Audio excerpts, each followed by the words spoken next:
अस्सलाम वालेकुम dear students, myself Mohammad Usman Javed Muslim college Goja की तरफ से आपको वेलकम।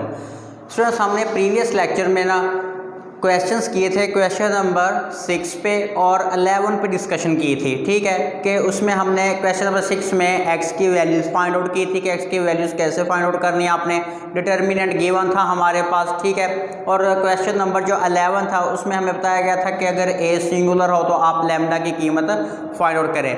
उसमें जो क्वेश्चन नंबर 12 है उसको अगर आप देखेंगे, उसमें जो 3x3 के मैट्रिसेस हैं वो पूछेगा कि इसमें से कौन सा सिंगुलर है या नॉन सिंगुलर है। तो आप क्या करेंगे, उनमें जो 3x3 के मैट्रिसेस हैं उनका डिटर्मिनेंट लें। अगर तो डिटर्मिनेंट 0 आता है आप लिखेंगे कि वो मैट्रिक्स क्या है, सिंगुलर।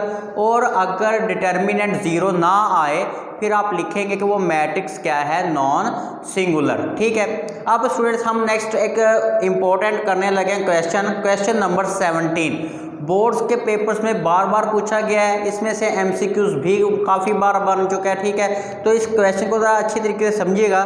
थोड़ा सा थ्योरेटिकल टाइप है लेकिन इंशाल्लाह कोशिश की जाएगी कि आपको आसान से आसान तरीके से समझाया जाए।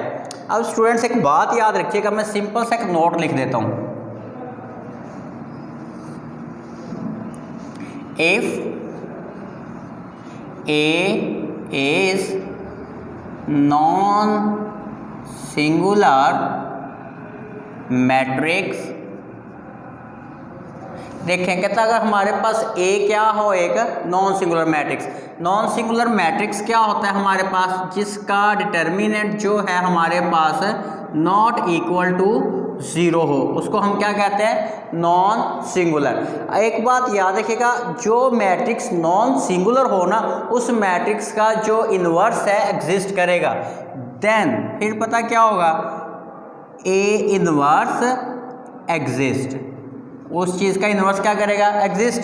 एंड और आपने एक ये बात याद रख लेनी है, अगर किसी मैट्रिक्स का इन्वर्स एग्जिस्ट करे, अगर किसी मैट्रिक्स का इन्वर्स एग्जिस्ट करे फिर क्या होगा, अगर हम मैट्रिक्स को उसके इन्वर्स से क्या करवाएं, मल्टीप्लाई, आप लेफ्ट से करवा लें या आप राइट से।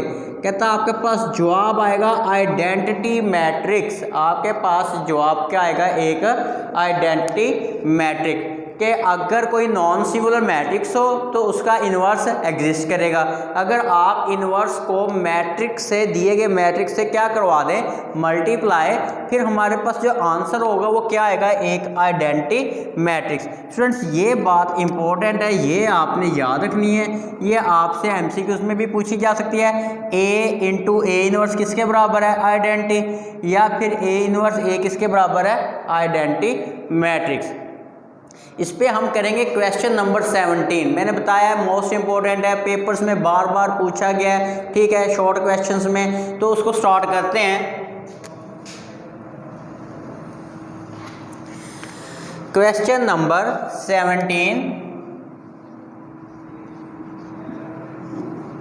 17 में ना हमारे पास स्टेटमेंट है, if A and B are non singular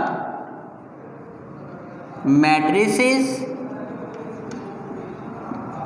अगर ए और बी हमारे पास क्या हो, दो नॉन सिंगुलर मैट्रिसेस हैं, मतलब क्या है कि इनका डिटर्मिनेंट इक्वल टू 0 नहीं आएगा। और अगर ये नॉन सिंगुलर है तो इनका इन्वर्स क्या करेगा, एग्जिस्ट कर जाएगा। ठीक है, are non singular matrices then show that आप साबित करें, ठीक है, A B whole inverse equal to B inverse A inverse. कहता अगर आपके पास ए बी का इनवर्स लें वो बराबर आएगा आपके पास बी इनवर्स ए इनवर्स के। ठीक है, अब इसको से सॉल्व करते हैं कि इसको स्टार्ट कैसे करेंगे, सॉल्यूशंस का कैसे लिखेंगे।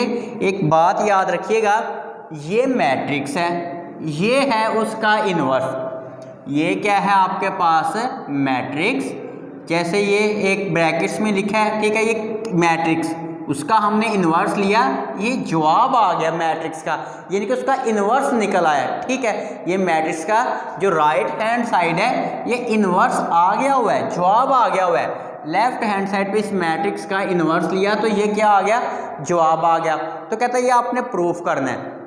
अब इसको प्रूफ कैसे करेंगे, इसका तरीक़ेकार क्या होगा हमारे पास, उसको गौर से सुनिएगा, देखिएगा। हमें पता है दो तरीके हैं इसको सॉल्व करने के। आप डायरेक्ट ऐसे ही सॉल्व कर सकते हैं कि इसको अगर हम साबित करते हैं कि मैट्रिक्स को इन्वर्स से मल्टीप्लाई कराएं तो जवाब क्या आ जाएगा हमारे पास, एक आइडेंटिटी मैट्रिक्स। आप इस तरह से प्रूव कर सकते हैं। दूसरा तरीका ये भी हो सकता है कि हम ए बी होल इन्वर्स से क्या बना सकते हैं, ए इन्वर्स बी इन्वर्स भी बना सकते हैं। हम क्या लिखेंगे यहाँ पे, हम लिखेंगे given A and B are non singular matrices. अगर तो ये नॉन सिंगुलर है तो इसका मतलब है कि A inverse and B inverse exist. आपके पास इनवर्स क्या करेंगे, एग्जिस्ट। और आपको पता अगर इनवर्स एग्जिस्ट करेंगे, ए का ए इनवर्स से क्या बनेगा, आइडेंटिटी मैट्रिक्स, और बी का बी इनवर्स से क्या बनेगा, आइडेंटिटी मैट्रिक्स। फिर हम क्या करेंगे, यहाँ पे लिखेंगे कंसीडर। अब हमने कंसीडर के बाद क्या करना है, देखें ये है मैट्रिक्स, ये है इनवर्स। ठीक है, हमने कहा अगर मैट्रिक्स को इनवर्स से मल्टीप्लाई करवाएं तो जवाब क्या आना चाहिए, आइडेंटिटी मैट्रिक्स। मैट्रिक्स को इनवर्स से मल्टीप्लाई कराएं, जवाब क्या आना चाहिए, आइडेंटिटी। अब कंसीडर में क्या होगा, ये मैट्रिक्स है ए बी, ये क्या है inverse, B inverse A inverse equal to, हम देखिएगा यहाँ पे लिखेंगे ए, ये दो मैट्रिसेस ये वाले मैं यहाँ पे हाईलाइट कर देता हूँ ताकि आपको पता लग जाए, बी इनवर्स, साथ क्या है आपके पास ए इनवर्स। इसको कहते हैं एसोसिएटिव लॉ, एसोसिएटिव लॉ, इसको एसोसिएटिव लॉ कहते हैं आपके पास। कि हमने ये दरमियान वाले दोनों मैट्रिसेस को क्या कर लिया है, कंबाइन कर लिया, इकट्ठा कर लिया वह। ठीक है, A B and B inverse, साथ क्या आएगा, ए इनवर्स। अब हमें एक बात पता है कि बी और बी इनवर्स, ये यहाँ पे गौर से देखिएगा, बी और बी इनवर्स, ए और ए इनवर्स किसके बराबर है, आइडेंटिटी के। तो बी और बी इनवर्स की जगह पे क्या आएगा, identity into A inverse. B और बी इनवर्स की जगह पे क्या आएगा, आइडेंटिटी। अब हम क्या करते हैं, इसको नेक्स्ट सिंप्लीफाई करते हैं, इक्वल टू। ठीक है, अब आइडेंटिटी मैट्रिक्स को किसी भी मैट्रिक्स से मल्टीप्लाई करवाएं ना, जवाब दिया गया मैट्रिक्स ही आएगा। गौर से सुनिएगा, आइडेंटिटी मैट्रिक्स को किसी भी मैट्रिक्स से मल्टीप्लाई करवाएं, जवाब दिया गया मैट्रिक्स ही होगा। अगर आइडेंटिटी को ए से मल्टीप्लाई करवाएंगे, जवाब क्या आएगा, ए मैट्रिक्स। तो ए इनवर्स क्या आएगा, एज इट इज, साथ वैसे ही रहेगा हमारे पास। ठीक है, अब हमें पता है कि ए और ए इनवर्स भी किसके बराबर है, आइडेंटिटी के। ठीक है, तो देखिएगा अगर किसी मैट्रिक्स को इनवर्स से मल्टीप्लाई करवाएं, जवाब क्या आ रहा है हमारे पास, आइडेंटिटी मैट्रिक्स। जवाब क्या आ रहा है हमारे पास, आइडेंटिटी मैट्रिक्स।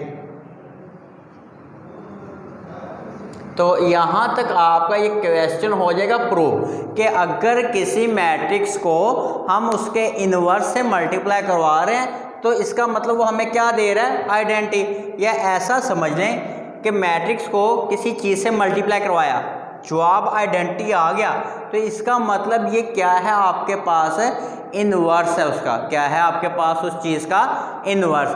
अब एक सिंपल सा इसमें दोबारा करते हैं सेकंड पार्ट इसी क्वेश्चन का, क्वेश्चन नंबर 17 का ये था फर्स्ट वाला पार्ट हमारे पास।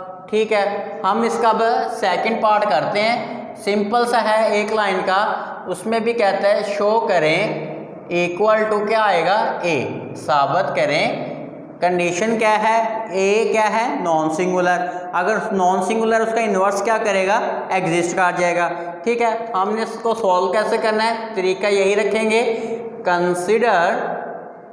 कंसीडर में क्या करना होता है, मैट्रिक्स, ठीक है, साथ ये उसका इन्वर्स, मैट्रिक्स को उसके इन्वर्स से मल्टीप्लाई करवाते हैं, जवाब क्या आता है, आइडेंटिटी। हम ऐसा भी लिखते हैं, अगर ए को ए इन्वर्स से मल्टीप्लाई करें तब भी जवाब क्या आएगा, सिंपल आइडेंटिटी। हमें पता है अगर हम किसी मैट्रिक्स को किसी ऐसी चीज़ से मल्टीप्लाई कराएं कि जवाब इन आइडेंटिटी आ जाए, तो वो मल्टीप्लाई होने वाली चीज़ क्या होगी, उस चीज़ का इन्वर्स। वो मल्टीप्लाई होने वाली चीज़ क्या होगी, उससे मैट्रिक्स का इन्वर्स होगा। तो इसको सिंपल आप यहाँ तक लिखेंगे, यहाँ तक ये आपका क्वेश्चन क्या हो जाएगा, प्रूव हो जाएगा कि ये कोई मैट्रिक्स है, फर्ज कर लेते हैं हम, ठीक है, ये क्या है उसका इन्वर्स। तो अगर हम इन दोनों को मल्टीप्लाई करवा रहे हैं तो देखिए जवाब क्या आ रहा है हमारे पास, आइडेंटिटी मैट्रिक्स आना चाहिए था, वो आइडेंटिटी मैट्रिक्स आ रहा है। क्वेश्चन नंबर ये 17 के दोनों पार्ट्स इंपॉर्टेंट है, इनको 2-3 बार आप ट्राई करेंगे, आपको इजीली पता लग जाएगा कि इसमें क्या किया गया। अब पेपर में एमसीक्यूज ये पूछा जा सकता है कि ए इन्वर्स के ऊपर इन्वर्स ले तो किसके बराबर आएगा, सिंपल ए के। पेपर में ये वाला एमसीक्यूज पूछा जा सकता है कि ए बी का इन्वर्स लें तो किसके बराबर आएगा, बी इन्वर्स ए इन्वर्स। जगह नहीं चेंज करनी है आपने इसकी, ये क्या आएगा, पहले बी इन्वर्स आएगा, फिर क्या आएगा आपके पास, ए इन्वर्स आ जाएगा। ठीक है, तो ये हमारे पास एक इम्पोर्टेंट क्वेश्चन था, क्वेश्चन नंबर 17। इसके लिए आपने बस ये 2-3 बातें याद रख लेनी है कि अगर कोई नॉन सिंगुलर मैट्रिक्स है तो उसका इन्वर्स क्या करता है, एग्जिस्ट। अगर इन्वर्स एग्जिस्ट करेगा तो अगर हम मैट्रिक्स को इन्वर्स से मल्टीप्लाई करवा दें तो जवाब क्या आता है हमारे पास, एक आइडेंटिटी मैट्रिक्स। तो ये हमारा आज का लेक्चर था 3.3 में क्वेश्चन नंबर 17। अब स्टूडेंट्स एक बात सुनिएगा, जो क्वेश्चन नंबर 14, 15 और 16 है सिंपल हैं, प्रीवियस क्लास में 9th क्लास में आप लोगों ने किए हुए हैं। लेफ्ट हैंड साइड को इक्वल लेके आना है आपने राइट हैंड साइड के, उसमें आपको मैट्रिसेस भी गिवन है, उनको आप मल्टीप्लाई करवा लें, उनका ट्रांसपोज ले लें, लेफ्ट हैंड साइड को अलग सोल्व करें, राइट हैंड साइड को अलग सोल्व करें, तो दोनों का जवाब क्या आएगा आपके पास, सेम आएगा। जो क्वेश्चन नंबर 14, 15 और 16 है वो आप खुद ट्राई करेंगे, खुद देखेंगे, ठीक है। उसमें आपने बस करना क्या, लेफ्ट हैंड साइड को इक्वल लेके आना है राइट हैंड साइड के। अगर आपको उसमें कोई डिफ़िकल्टी फील हो, क्वेश्चन ना सॉल्व हो तो आप बताइएगा, वो आपको सॉल्व करवा दिए जाएंगे। ठीक है, ओके, खुदा हाफिज़।